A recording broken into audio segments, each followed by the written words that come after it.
តោះថ្ងៃនេះយើងមកដោះស្រាយលំហាត់មួយទៀតគឺយើងកណនាផ្នែកឆោតតោះឥឡូវយើងមើលរូបនេះតើយើងអាចដោះស្រាយបានទេតើយើងដោះស្រាយតាមរបៀបណាណាអញ្ចឹងរូបនេះបើយើងមើលទាំងមូលរបស់វាទៅគឺរាងចតុកោណកែងមិនចឹងអញ្ចឹងបើយើងនិយាយពីផ្ទៃកន្លាចតុកោណកែងផ្ទៃកន្លារបស់វាគឺស្មើបដោយគុណនឹងទៅតឹងបាទហើយនៅក្នុងចតុកោណកែងហ្នឹងយើងមើលមានផ្នែកអត់ឆោតមួយបាទគេគូសបែបនេះមានន័យថាវាជ្រុងទាំង4វាស្មើគ្នាអញ្ចឹងបើជ្រុងទាំង4ស្មើគ្នាមានន័យការ៉េអញ្ចឹងផ្ទៃកន្លាការ៉េគឺជ្រុងគុណនឹងជ្រុងតោះអ្វីដែលយើងត្រូវគិតនៅពេលដែលយើងចង់រកផ្នែកឆោតអញ្ចឹងយើងត្រូវតែគណនាផ្ទៃកន្លាចតុកោណកែងសិនអញ្ចឹងផ្ទៃកន្លាចតុកោណកែងស្មើបណ្ដោយគុណទៅតឹងយើងយក10សង់ទីម៉ែត្រគុណឲ្យ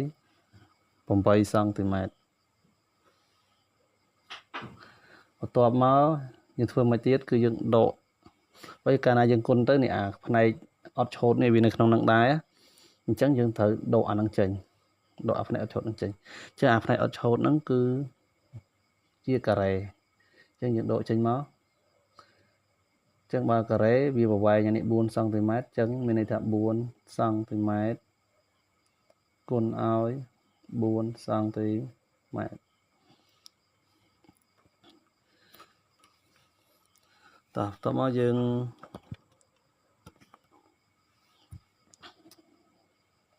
កណនាវាមកនេះ18ដង80សង់ទីម៉ែត្រការ៉េហើយដក4 4ដង16សង់ទីម៉ែត្រការ៉េដូចគ្នាតមក80ដក16បាទយើងយក80ដក16មកនេះឡើងទៅជា10នេះសល់7 10ដក6សល់4 7ដក1សល់6អញ្ចឹងនៅសល់64សង់ទីម៉ែត្រការ៉េបាទអញ្ចឹងលំហាត់នេះគឺត្រូវបានដោះស្រាយហើយអញ្ចឹងយើងមើលឡើងវិញដើម្បីកណនារូបបែបនេះទីមួយគឺយើងកណនារូបអាថមណាគឺរូបចតុកោណកែងហើយ